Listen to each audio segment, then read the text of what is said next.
Hello दोस्तों, नमस्कार। LP सरकारी जॉब चैनल पर आपका हार्दिक स्वागत और अभिनंदन करता हूं। आपके उज्जवल भविष्य की कामना के साथ इस सेशन की शुरुआत कर रहा हूं। ये सेशन शुरुआत कर रहा हूं कक्षा 6 का पाठ 1। ये सेशन कक्षा 6 का है। कक्षा 6 के पाठ 1 का है। पाठ 1 का नाम क्या है? हमारा सौर मंडल। पृथ्वी और हमारा जीवन से ये पाठ लिया गया है। इस पाठ में जो भी आपको कंठस्थ करना है वो बहुविकल्पी प्रश्नों के द्वारा आपको भेजा जा रहा है। पाठ बड़ा है, समझने में टाइम लगेगा। इस पाठ को अच्छी तरह समझने में कम से कम 2 सेशन आपके लिए आवश्यक है, क्योंकि पाठ बड़ा है, आप छोटे हैं। पाठ महत्वपूर्ण है। पाठ के हर पहलू पर जानकारी आवश्यक हो जाती है। तो आपकी उम्र कम, पाठ बड़ा एवं महत्वपूर्ण है, इसलिए इस सेशन से 2 पाठ, इस पाठ से 2 सेशन, पाठ 1 हमारा सौरमंडल से 2 सेशन आपके पास भेजूंगा, क्योंकि एक सेशन में पूरा पाठ भेजने पर आप लोग ऊब होगी, आप लोगों को समझ नहीं आएगा, आप लोग याद नहीं कर पाएंगे, आप लोगों को ये पाठ अच्छी तरह कंठस्थ नहीं हो पाएगा। तो आपकी उम्र को देखते हुए इस पाठ के 2 सेशन कर दिया हूँ। तो 2 सेशन आपके पास जाएंगे, जिसका पहला सेशन आपके पास स्क्रीन पर है, आपके पास जाएगा पहला सेशन। ये आप तैयार करें, 2-3 बार देखें, नोटबुक में लिखें। उसके बाद दूसरा सेशन भी आपके पास जाएगा। तो पहले सेशन का बहुविकल्पी प्रश्नों के द्वारा पहला सेशन आप जा रहा है। तो पहले सेशन में जो बहुविकल्पी प्रश्न दिए गए हैं, अब आप उनको देखें, आपकी स्क्रीन पर है। पहला प्रश्न है, पृथ्वी से आकाश में दिखाई देने वाली आकृतियाँ क्या कहलाती हैं? पृथ्वी से आकाश में दिखाई देने वाली आकृतियाँ क्या कहलाती हैं? प्रश्न ये है। आकाशीय पिंड कहलाती हैं, खगोलीय पिंड कहलाती हैं, दोनों कहलाती हैं, उपरयुक्त में से कोई नहीं। प्रश्न है, प्रश्न को अच्छी तरह समझा करें, पढ़ा करें, जल्दबाजी में कोई उत्तर करने का प्रयास न करें, और उसके बाद में ऑप्शन को भी सही रूप से अच्छी तरह समझें, पढ़ें, उसके बाद में उत्तर करें। तो चलिए, पहला प्रश्न, पृथ्वी से आकाश में दिखाई देने वाली आकृतियाँ क्या कहलाती हैं?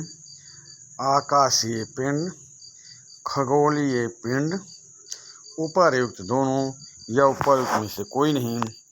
तो प्रश्न नंबर 1 का सही उत्तर होगा उपरयुक्त दोनों। आकाशीय पिंड कहिए या खगोलीय पिंड कहिए, बात एक ही है। तो आपका उत्तर क्या सही होगा? ऑप्शन सी, उपरयुक्त दोनों।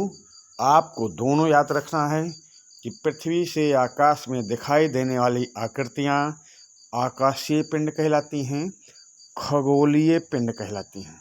समझ गए? चलिए अब अगले प्रश्न पर चलते हैं। प्रश्न नंबर 2, रात के आकाश में टिमटिमाती हुई आकृतियों में क्या शामिल नहीं है? प्रश्न नंबर 2, क्या शामिल है? प्रश्न नंबर 2 में रात के आकाश में टिमटिमाती हुई आकृतियों में क्या शामिल है? तारे शामिल है, आकाशीय पिंड शामिल है, या उपरयुक्त दोनों शामिल है, या उपरयुक्त में से कोई नहीं। रात के आकाश में टिमटिमाती हुई आकृतियों में क्या शामिल है? तारे शामिल हैं, आकाशीय पिंड शामिल हैं, उपर्युक्त दोनों शामिल हैं, उपर्युक्त में से कोई नहीं। तो रात के आकाश में टिमटिमाती हुई आकृतियों में दोनों शामिल हैं, यानी तारे भी शामिल हैं और आकाशीय पिंड भी शामिल हैं। तो आपका उत्तर क्या सही होगा? ऑप्शन सी, उपर्युक्त दोनों। प्रश्न नंबर 2 का ऑप्शन सी सही उत्तर होगा। प्रश्न नंबर 3 पे आ जाएं।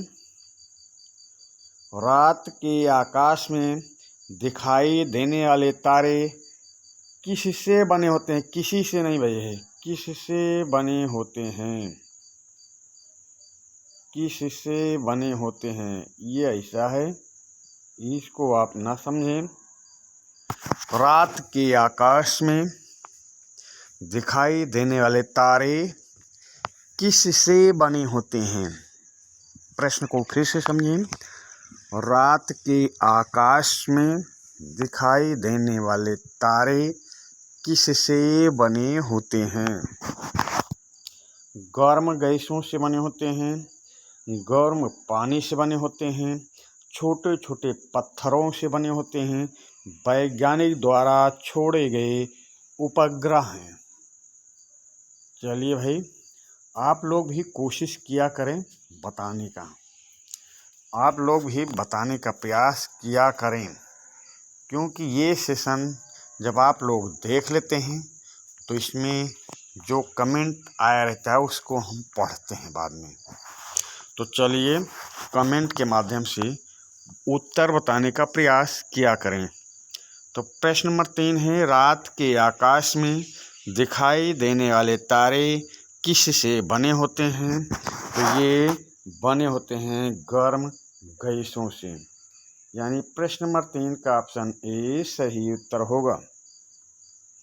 अगले प्रश्न पे आ जाएं। प्रश्न नंबर 4, रात्र के आकाश में हमें तारों के समूह द्वारा बनाई गई विभिन्न आकृतियां दिखाई देती हैं, इन्हें क्या कहा जाता है?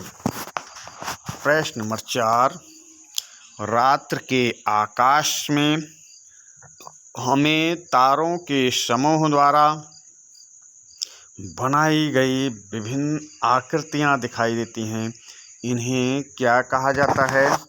नक्षत्र मंडल, आकाशीय पिंड, खगोलीय पिंड या सौर परिवार।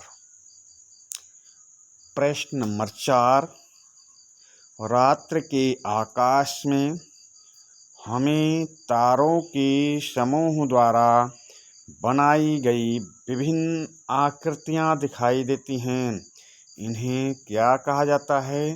नक्षत्र मंडल, आकाशीय पिंड, खगोलीय पिंड या सौर परिवार। तो इन्हें कहा जाता है नक्षत्र मंडल। प्रश्न नंबर 4 का ऑप्शन ए सही उत्तर होगा। प्रश्न नंबर 5, खगोलविदों के अनुसार आकाश में कुल कितने नक्षत्र मंडल हैं? खगोलविदों के अनुसार आकाश में कुल कितने नक्षत्र मंडल हैं? 50 नक्षत्र मंडल हैं, 60 नक्षत्र मंडल हैं, 75 नक्षत्र मंडल हैं या 88 नक्षत्र मंडल हैं? खगोलविदों के अनुसार आकाश में कुल कितने नक्षत्र मंडल हैं? तो खगोलविदों के अनुसार आकाश में कुल 88 नक्षत्र मंडल हैं। प्रश्न नंबर 5 का ऑप्शन डी सही उत्तर होगा। प्रश्न नंबर 6 पे आ जाएं। प्रश्न नंबर 6, निम्नलिखित में से कौन सा नक्षत्र मंडल नहीं है?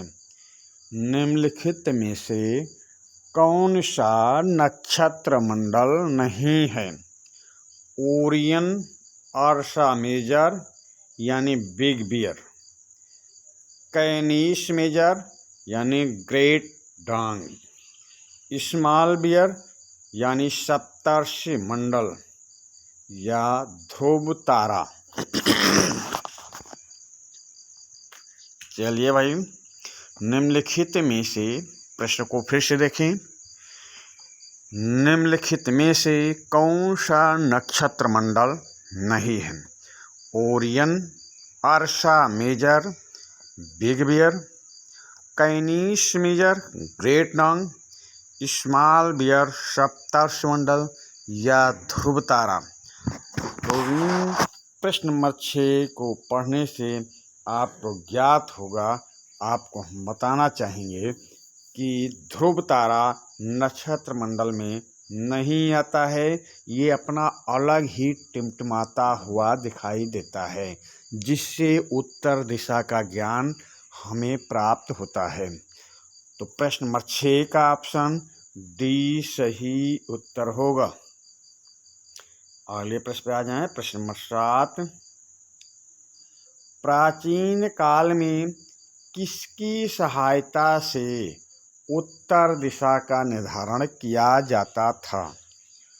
प्राचीन काल में किसकी सहायता से उत्तर दिशा का निर्धारण किया जाता था? स्मॉल बियर की सहायता से, या सप्तर्षि मंडल की सहायता से, या ध्रुव तारा की सहायता से, या उपर्युक्त सभी से।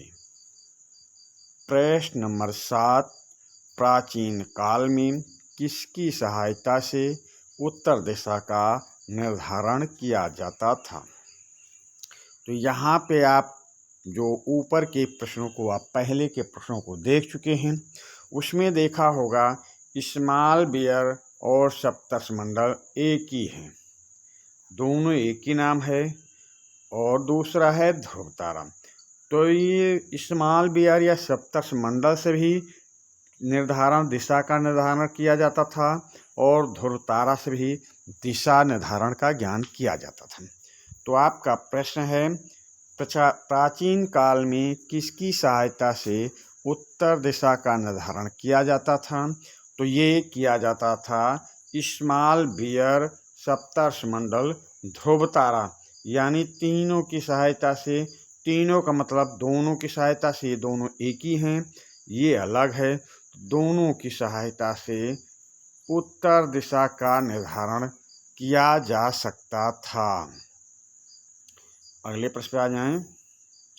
सौर मंडल में किसे शामिल किया जाता है? सौर मंडल में किसे शामिल किया जाता है? सूर्य एवं 8 ग्रहों को, ग्रहों के उपग्रहों को, खगोलीय पिंडों को, या उपर्युक्त सभी को। प्रश्न नंबर 8, सौर मंडल में किसे शामिल किया जाता है? सूर्य एवं 8 ग्रहों को, ग्रहों के उपग्रहों को, खगोलीय पिंडों को, या उपर्युक्त सभी को। तो सौर मंडल में इन सभी को शामिल किया जाता है, यानी आपका उत्तर होगा ऑप्शन डी। चलिए अगले प्रश्न पे चलते हैं।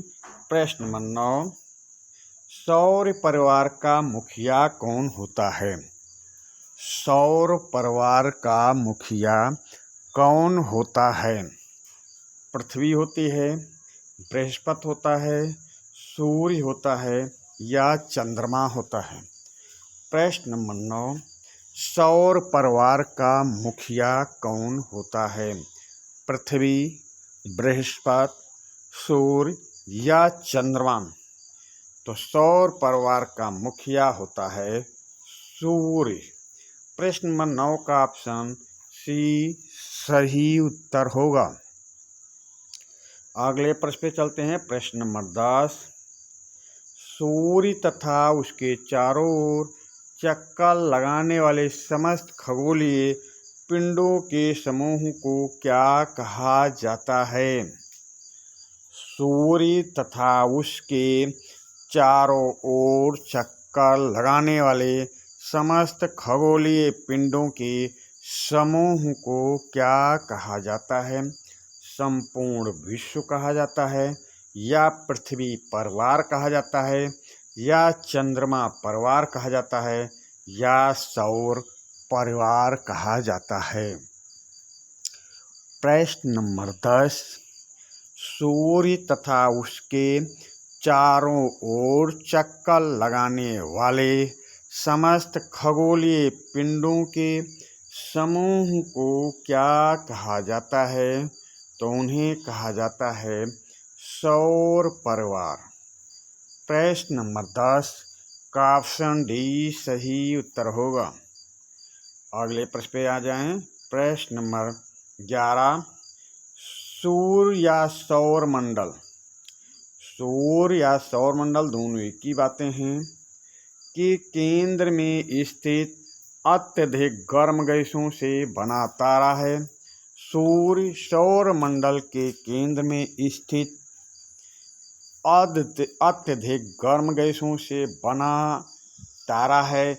इसमें मुख्य रूप से कौन सी गैस पाई जाती है? प्रश्न को फिर से समझें, दोबारा समझें। सूर्य क्या है? सौर मंडल के केंद्र में स्थित अत्यधिक गर्म गैसों से बना तारा है। सूर्य क्या है? सौर मंडल के केंद्र में स्थित अत्यधिक गर्म गैसों से बना तारा है। इसमें मुख्य रूप से कौन सी गैस पाई जाती है? इसमें मुख्य रूप से कौन सी गैस पाई जाती है? तो option A hydrogen gas, option B helium gas, option C ऊपर दोनों गैस हैं, ऑप्शन डी ऊपर में से कोई नहीं। तो प्रश्न नंबर 11, सूर्य सौर मंडल के केंद्र में स्थित अत्यधिक गर्म गैसों से बना तारा है। इसमें हाइड्रोजन गैस पाई जाती है और हीलियम गैस पाई जाती है। यदि ये दोनों पाई जाती हैं तो आपका उत्तर क्या सही होगा? उत्तर आपका सी ऑप्शन सही होगा। प्रश्न नंबर 11 का ऑप्शन सी सही उत्तर है। प्रश्न नंबर 12 पे आ जाएं। हमारी पृथ्वी जैसे कितने गोले सूर्य में समा सकते हैं? हमारी पृथ्वी जैसे कितने गोले सूर्य में समा सकते हैं? तो यहाँ पर हम अंकों में भी ऑप्शन दिया हूँ, यहाँ पर शब्दों में ऑप्शन दिया गया है, यानी कि आपको समझने में कठिनाई ना हो, सरल भी लगे, कठिन भी हो, उस कठिन को आप सरलता से सीख सकें, इसलिए दोनों ऑप्शन दिया गया है। तो चलिए प्रश्न पर आ जाएं। पृथ्वी हमारी पृथ्वी जैसे कितने गोले सूर्य में समा सकते हैं? 1300 गोले, 13,000 गोले, 13 लाख गोले, 13 करोड़ गोले। प्रश्न नंबर 12, हमारी पृथ्वी जैसे कितने गोले सूर्य में समा सकते हैं? 1300 गोले, 13,000 गोले, 13 लाख गोले, या 13 करोड़ गोले। तो प्रश्न नंबर 12 का सही उत्तर होगा हमारी पृथ्वी जैसे कितने गोले? तो 13 लाख गोले, 13 लाख गोले हमारी पृथ्वी जैसे 13 लाख गोले सूर्य में समा सकते हैं। अब तो आपको अंदाज़ा लग गया होगा, जो आपको छोटा सा सूर्य दिखाई देता है वो कितना बड़ा होगा। हमारी पृथ्वी के 13 लाख, हमारी पृथ्वी जैसी है ना, हमारी पृथ्वी जैसे गोले 13 लाख गोले उस सूर्य में समा सकते हैं। इतना बड़ा सूर्य है, समझिए तो प्रश्न नंबर 12 का ऑप्शन सी सही उत्तर होगा। प्रश्न नंबर 13 पे आ जाएं। सूर्य हमारी पृथ्वी से लगभग कितने किलोमीटर दूर स्थित है? सूर्य हमारी पृथ्वी से लगभग कितने किलोमीटर दूर है? तो 12 करोड़ किलोमीटर दूर है, या 13 करोड़ किलोमीटर दूर है, या 14 करोड़ किलोमीटर दूर है, या 15 करोड़ किलोमीटर दूर है। प्रश्न नंबर 13, सूर्य हमारी पृथ्वी से लगभग कितने किलोमीटर दूर स्थित है? 12 करोड़ किलोमीटर दूर स्थित है, 13 करोड़ किलोमीटर दूर स्थित है, 14 करोड़ किलोमीटर दूर स्थित है, 15 करोड़ किलोमीटर दूर स्थित है। तो प्रश्न नंबर 13 का सही उत्तर होगा सूर्य हमारी पृथ्वी से लगभग 15 किलोमीटर दूर स्थित है। प्रश्न नंबर 13 का ऑप्शन डी सही उत्तर होगा। अगले प्रश्न पे आ जाएं। 3 किलोमीटर प्रति सेकंड की चाल से, प्रश्न को समझें, 3 किलोमीटर प्रति सेकंड की चाल से सूर्य का प्रकाश हमारी पृथ्वी तक कितनी देर में पहुंचता है? चाल क्या है इसकी? 3 किलोमीटर प्रति सेकंड। अब 3 किलोमीटर प्रति सेकंड चाल है, तो सूर्य का प्रकाश हमारी पृथ्वी तक कितनी देर में पहुंचता है? तो 8 मिनट 9 सेकंड में, या 6 मिनट 20 सेकंड में, या 5 मिनट 25 सेकंड में, या 4 मिनट 15 सेकंड में। प्रश्न नंबर 14, 3 किलोमीटर प्रति सेकंड की चाल से सूर्य का प्रकाश हमारी पृथ्वी तक कितनी देर में पहुंचता है? तो ये पहुंचता है 8 मिनट 9 सेकंड में। 8 मिनट 9 सेकंड में सूर्य का प्रकाश हमारी पृथ्वी तक पहुंचता है। चलिए अगले प्रश्न पे चलते हैं। प्रश्न नंबर 15, जो आकाशीय पिंड अपने तारे के चारों ओर निर्धारित कक्षा में चक्कर लगाते हैं उन्हें क्या कहते हैं? जो आकाशीय पिंड अपने तारे के चारों ओर निर्धारित कक्षा में चक्कर लगाते हैं उन्हें क्या कहते हैं? ग्रह कहते हैं, उपग्रह कहते हैं, पिंड कहते हैं, या विकिरण कहते हैं?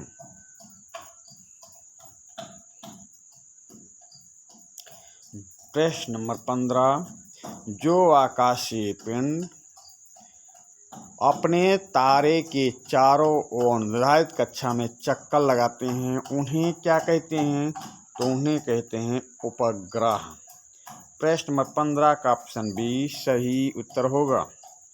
प्रश्न नंबर 16 पे आ जाएं। 15 दूसरा भी 15 है। हमारे सौरमंडल में कुल कितना ग्रह हैं?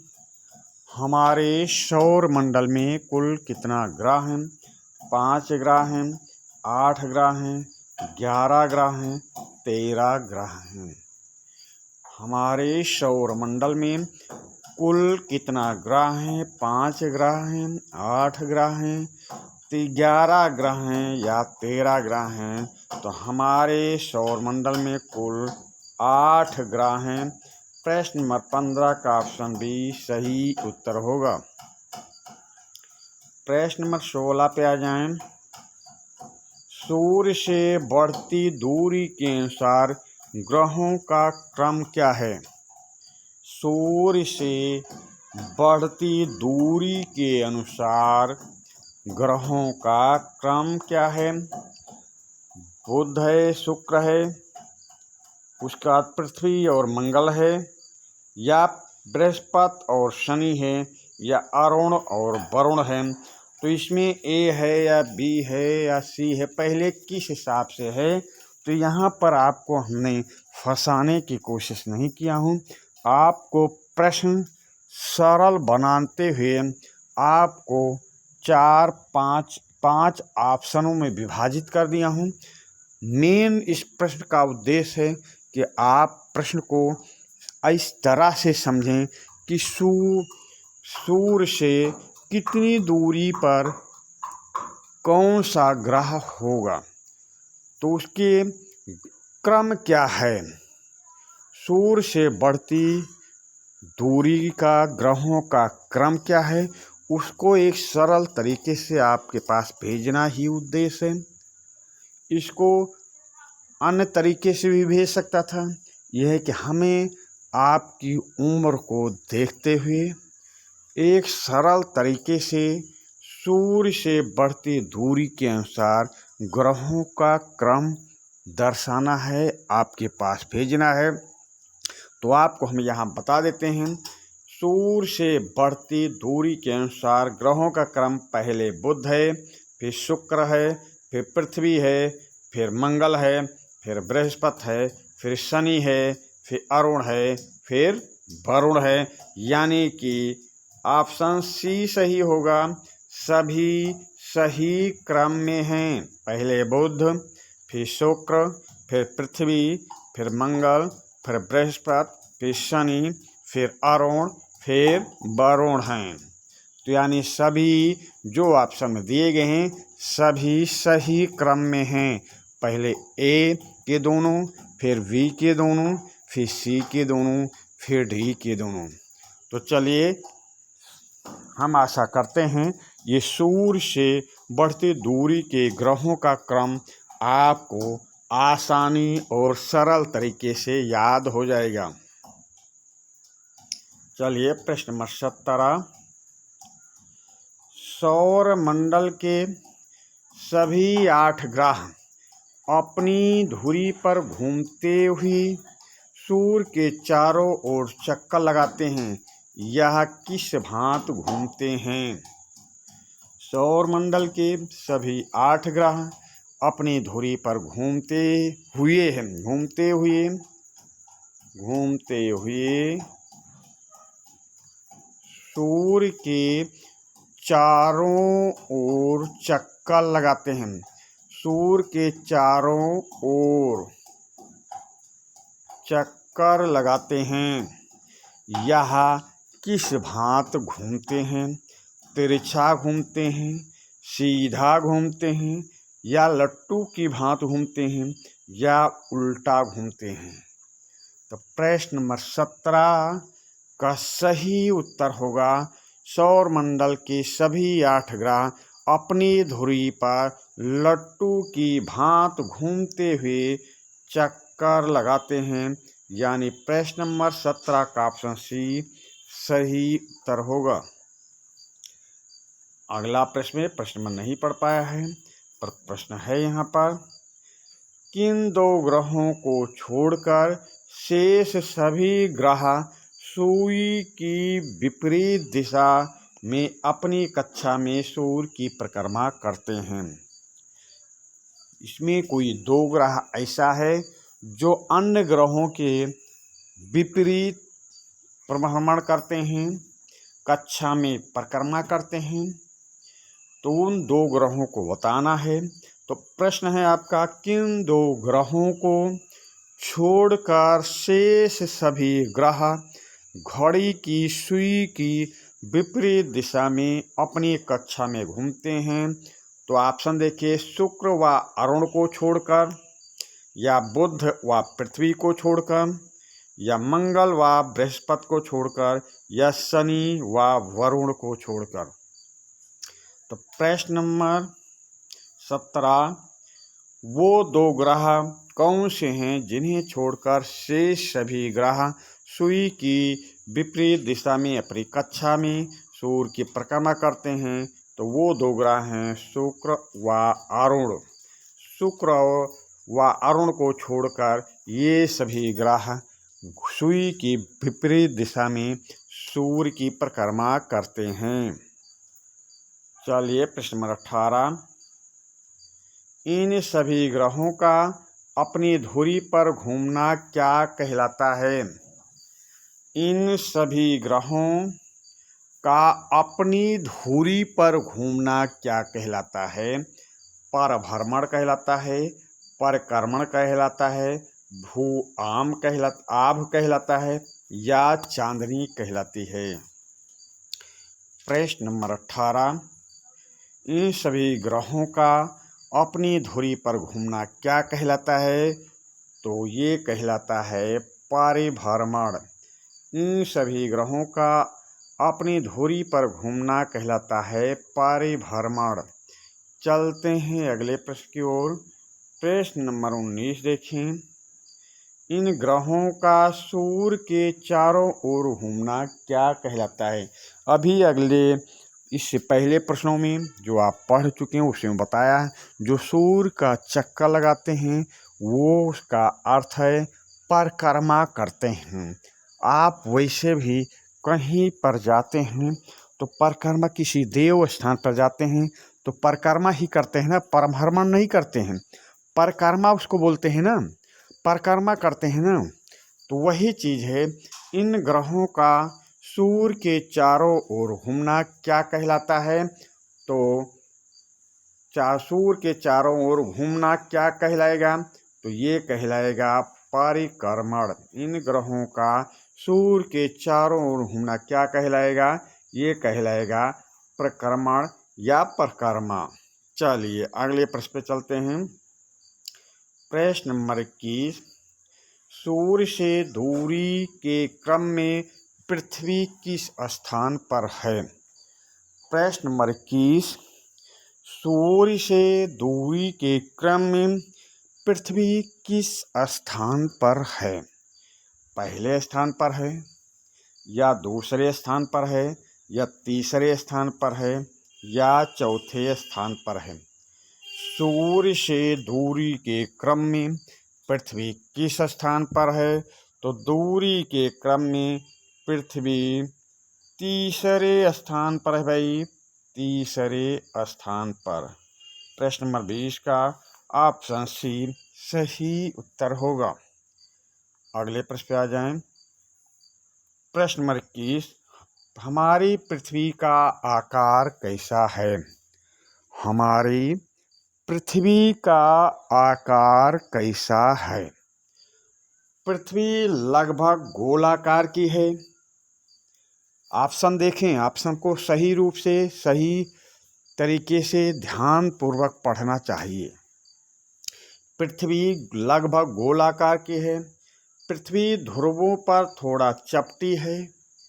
पृथ्वी ध्रुवों पर थोड़ा चपटी है। पृथ्वी मध्य में थोड़ा उभरी हुई है। पृथ्वी मध्य में थोड़ा उभरी हुई है। पृथ्वी को भूआभ ग्लोब कहते हैं, भूआभ या ग्लोब कहते हैं, या उपर्युक्त सभी सही हैं। तो हमारी पृथ्वी का आकार कैसा है? तो सही बात है, गोलाकार है। पृथ्वी ध्रुवों पर थोड़ा चपटी है, मध्य में थोड़ा उभरी है। इसको भूआभ या ग्लोब कहते हैं। तो यानी कि प्रश्न नंबर 21 का ऑप्शन डी सही उत्तर होगा। उपर्युक्त सभी सही हैं। प्रश्न नंबर 22 पे आ जाएं। ऐसा अनुमान लगाया जाता है कि जीवन के लिए अनुकूल परिस्थितियां संभवतः केवल पृथ्वी पर पाई जाती हैं, इसलिए इसे क्या कहा जाता है? ऐसा अनुमान लगाया जाता है कि जीवन के लिए अनुकूल परिस्थितियां संभवतः केवल पृथ्वी पर पाई जाती हैं, इसलिए पृथ्वी को क्या कहा जाता है? श्वेत ग्रह कहा जाता है, या रेड ग्रह कहा जाता है, या हरित ग्रह कहा जाता है, या पीला ग्रह कहा जाता है? ऐसा अनुमान लगाया जाता है कि जीवन के लिए अनुकूल परिस्थितियां संभवतः केवल पृथ्वी पर पाई जाती हैं, इसलिए इसे क्या कहा जाता है? श्वेत ग्रह, रेड ग्रह, हरित ग्रह या पीला ग्रह। तो इसलिए इसे क्या कहा जाएगा? हरित ग्रह। हरा स्वास्थ्य की निशानी है, अच्छे स्वास्थ्य की निशानी है हरा, इसलिए हरा कहा जाएगा, क्योंकि पृथ्वी पर ही जीवन संभव है, ऐसा अनुमान लगाया जाता है। तो प्रश्न नंबर 22 का ऑप्शन सी सही उत्तर होगा। प्रश्न नंबर 23 पे आ जाएं। पृथ्वी पर जल की अधिकता के कारण, पृथ्वी पर जल की अधिकता के कारण यह अंतरिक्ष से देखने पर किस रंग की दिखाई देती है? प्रश्न नंबर 23, पृथ्वी पर जल की अधिकता के कारण यह अंतरिक्ष से देखने पर किस रंग की दिखाई देती है? काले रंग की दिखाई देती है, हरे रंग की दिखाई देती है, पीले रंग की दिखाई देती है या नीले रंग की दिखाई देती है? प्रश्न नंबर 23, पृथ्वी पर जल की अधिकता के कारण यह अंतरिक्ष से देखने पर किस रंग की दिखाई देती है? तो ये अंतरिक्ष से देखने पर नीले रंग की दिखाई देती है, नीले रंग की। प्रश्न नंबर 23 का ऑप्शन डी सही उत्तर होगा। प्रश्न नंबर 24, नीला ग्रह किसे कहा जाता है? नीला ग्रह किसे कहा जाता है? शनि को कहा जाता है, बृहस्पति को कहा जाता है, मंगल को कहा जाता है या पृथ्वी को कहा जाता है? प्रश्न नंबर 24, नीला ग्रह किसे कहा जाता है? शनि को, बृहस्पति को, मंगल को या पृथ्वी को? तो नीला ग्रह किसे कहा जाता है? तो नीला ग्रह पृथ्वी को, यानी अंतरिक्ष से दिखाई देने पर पृथ्वी हमारी नीले रंग की दिखाई देती है। प्रश्न नंबर 24 का ऑप्शन डी सही उत्तर होगा। प्रश्न नंबर 25, अंतरिक्ष से देखने पर पृथ्वी नीली दिखाई पड़ती है। अंतरिक्ष से देखने पर पृथ्वी नीली दिखाई पड़ती है। पृथ्वी का वायुमंडल अंतरिक्ष से देखने पर कैसा दिखाई पड़ता है? प्रश्न नंबर 25, अंतरिक्ष से देखने पर पृथ्वी नीली दिखाई पड़ती है। पृथ्वी का वायुमंडल अंतरिक्ष से देखने पर कैसा दिखाई पड़ता है? तो ये ऑप्शन को देखते हैं। तो अंतरिक्ष से देखने पर पृथ्वी नीली दिखाई पड़ती है। पृथ्वी का वायुमंडल अंतरिक्ष से देखने पर कैसा दिखाई पड़ता है? ऑप्शन देखिए, नीला दिखाई पड़ता है, काला दिखाई पड़ता है, पीला दिखाई पड़ता है या हरा दिखाई पड़ता है? पृथ्वी का वायुमंडल अंतरिक्ष से कैसा दिखता है? तो पृथ्वी का वायुमंडल अंतरिक्ष से देखने पर काला दिखाई पड़ता है। पृथ्वी नीली दिखाई पड़ती है, पर पृथ्वी का वायुमंडल काला दिखाई पड़ता है। तो प्रश्न नंबर 25 का ऑप्शन बी सही उत्तर होगा। अगले प्रश्न पे आ जाएं। प्रश्न नंबर 26, कुछ आकाशीय पिंड अपने ग्रह की परिक्रमा करते हुए सूर्य की परिक्रमा करते हैं। अपने ग्रह की परिक्रमा करने वाले के कारण इन्हें क्या कहा जाता है? कुछ आकाशीय पिंड ऐसे हैं अपने ग्रह की परिक्रमा करते हैं, उसके अलावा सूर्य की भी परिक्रमा करते हैं, तो उन्हें क्या कहा जाएगा? तारा कहते हैं, चांदनी कहते हैं, उपग्रह कहते हैं या ग्रह कहते हैं? तो ये उपग्रह कहते हैं भाई, उपग्रह कहेंगे। ये जो आकाशीय पिंड अपने ग्रह की परिक्रमा करते हैं और सूर्य की भी परिक्रमा करते हैं, उन्हें हम उपग्रह कहते हैं। प्रश्न नंबर 26 का ऑप्शन सी सही उत्तर होगा। प्रश्न नंबर 27 पे आ जाएं। पृथ्वी का एकमात्र उपग्रह कौन सा है? पृथ्वी का एकमात्र उपग्रह कौन सा है? चंद्रमा है, शुक्र है, बृहस्पति है या बुध है?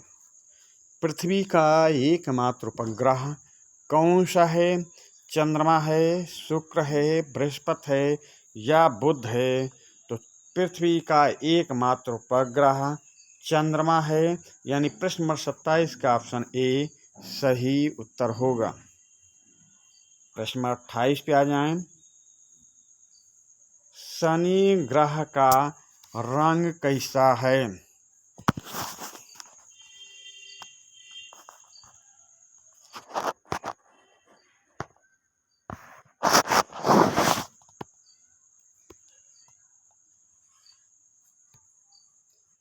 शनि ग्रह का रंग कैसा है? प्रश्न 28, शनि ग्रह का रंग कैसा है? गुलाबी रंग है, आसमानी रंग है, सुनहरा पीला रंग है या नीला रंग है? प्रश्न नंबर 28, शनि ग्रह का रंग कैसा है? गुलाबी रंग है, आसमानी रंग है, सुनहरा पीला रंग है या नीला रंग है? तो शनि ग्रह का रंग कैसा है? तो शनि ग्रह का रंग है सुनहरा पीला रंग। प्रश्न नंबर 28 का ऑप्शन सी सही उत्तर होगा। अगले प्रश्न पे आ जाएं। पृथ्वी सूर्य की परिक्रमा कितने समय में करती है? पृथ्वी सूर्य की परिक्रमा कितने समय में करती है? 28 दिन में, 225 दिन में, 365.25 दिन में या 687 दिन में? तो यहाँ पर सूर्य की परिक्रमा पृथ्वी कितने दिन में कर रही है, ये आपसे पूछा जा रहा है। तो हम आपको यहाँ पर बताते चलते हैं। सूर्य की परिक्रमा 88 दिन में कौन करता है? सूर्य की परिक्रमा 88 दिन में कौन करता है भाई? तो यहाँ पे डिटेल में समझें। सूर्य की परिक्रमा 88 दिन में करने वाला सूर्य की परिक्रमा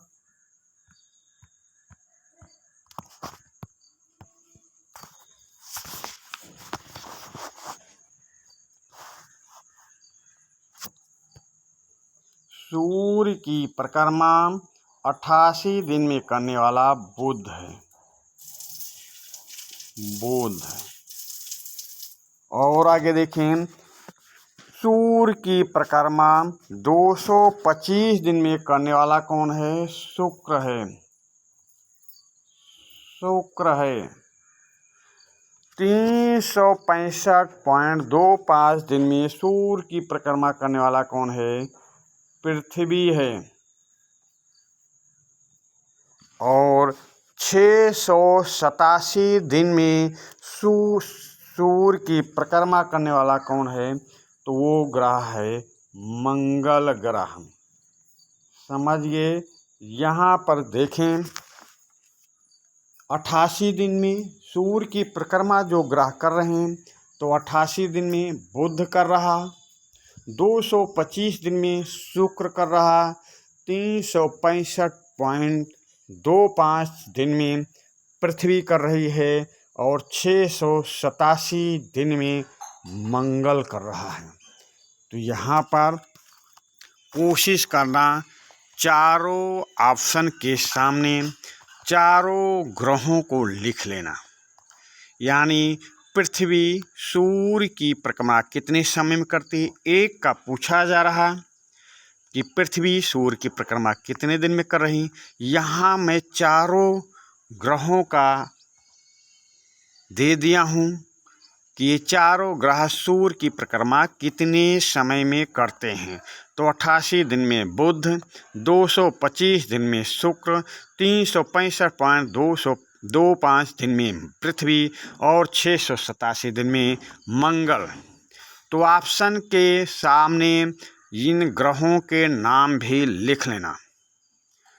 ताकि आपको आज पृथ्वी का हम बता रहे हैं, साथ में व्याख्या में सब ग्रहों को बता रहे हैं, तो आपको सब ग्रहों की परिक्रमा समय याद हो जाए। चलते हैं अगले प्रश्न पे। तो इस प्रश्न का तो उत्तर होगा ऑप्शन सी, 365.25 दिन में। अगले प्रश्न पे चलते हैं। प्रश्न नंबर 30, पृथ्वी सूर्य की परिक्रमा कितने समय में करती है? पृथ्वी सूर्य की परिक्रमा कितने समय में करती है? प्रश्न नंबर 30 देखें। प्रश्न नंबर 30, पृथ्वी सूर्य की परिक्रमा कितने समय में करती है? तो यहाँ पे जो प्रश्न लिखा गया है वो प्रश्न में आप सुधार कर लें। यहाँ पे जो प्रश्न लिखा गया है वो प्रश्न पृथ्वी नहीं, यहाँ पे पृथ्वी का तो आपको बता चुका हूँ, यहाँ पे आप शनि कर लें। शनि, समझिए, यहाँ पे आप शनि कर मान कर चलेंगे। पृथ्वी का तो मैं बता चुका हूँ, ये टाइपिंग में मिस्टेक है। पृथ्वी का आपको मैं बताया 365.25 दिन में पृथ्वी सूर्य की परिक्रमा करती है। पर प्रश्न अब है, शनि सूर्य की परिक्रमा कितने समय में करते हैं? शनि सूर्य की परिक्रमा कितने समय में करते हैं? तो यहाँ पे देखिए 11.86 वर्ष है। तो 11.86 वर्ष में सूर्य की परिक्रमा कौन कर रहा है? बृहस्पति। बृहस्पति, समझ गए। ये ऑप्शन ए में बृहस्पति, ऑप्शन ए के सामने बृहस्पति लिख लेना है। फिर 29.46 वर्ष, तो 29.46 वर्ष में जो परिक्रमा सूर्य की कर रहे हैं वो हैं शनि।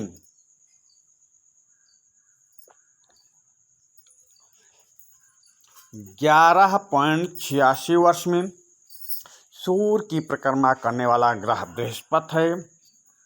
29.86 वर्ष में सूर्य की परिक्रमा करने वाला शनि ग्रह है। 84 वर्ष में कौन सा ग्रह सूर्य की परिक्रमा करता है? तो वो करता है अरुण। और 164.8 वर्ष में कौन सूर्य की परिक्रमा करता है? तो वो करता है वरुण। अब आप समझ गए, ये 4 ऑप्शन पहले वाले में दिया था कि पृथ्वी सूर्य की परिक्रमा कितने समय में करती है, वो चारों ऑप्शन का व्याख्या आपको बताया। उस व्याख्या के अनुसार हर प्रत्येक ऑप्शन के सामने ग्रह का नाम लिख देना है। दूसरा प्रश्न फिर रखा, इसमें शनि को लेके व्याख्या किया हूँ कि शनि सूर्य की परिक्रमा कितने समय में करती है। इसमें भी 4 ऑप्शन हैं, चारों ऑप्शन के सामने आप ग्रहों को लिख लेना। चारों ऑप्शन के सामने ग्रह लिख दिया हूँ, तो उन चारों ऑप्शन के सामने ग्रहों का नाम लिख देना। तो इस प्रकार आपको पता चल जाएगा कि ये 8 ग्रह सूर्य की परिक्रमा कितने समय में करते हैं। तो चलिए, हम पहले ही बता चुके हैं, पाठ बहुत ही महत्वपूर्ण है, बड़ा है, समझना बहुत ज़रूरी है। पूरे पाठ को, ये आपके पूरे जीवन में काम आने वाला पाठ है। तो इस पाठ के एक एक पॉइंट पर क्वेश्चन बनाना आवश्यक हो गया है। इस प्रकार प्रश्न ज़्यादा बन रहे हैं और आप छोटे हैं। आपकी उम्र को देखते हुए इस पाठ से 2 सेशन कर दिया जा रहा, ताकि आपको अच्छी तरह समझ आ जाए, आपको अच्छी तरह पाठ कंठस्थ हो जाए, आप हर बिंदु को, इस पाठ के हर बिंदु को समझ सकें। इसलिए ये 2 सेशन किया गया है। तो चलिए पहला सेशन आपके पास जा रहा है, दूसरा सेशन में हम फिर मिलेंगे। धन्यवाद।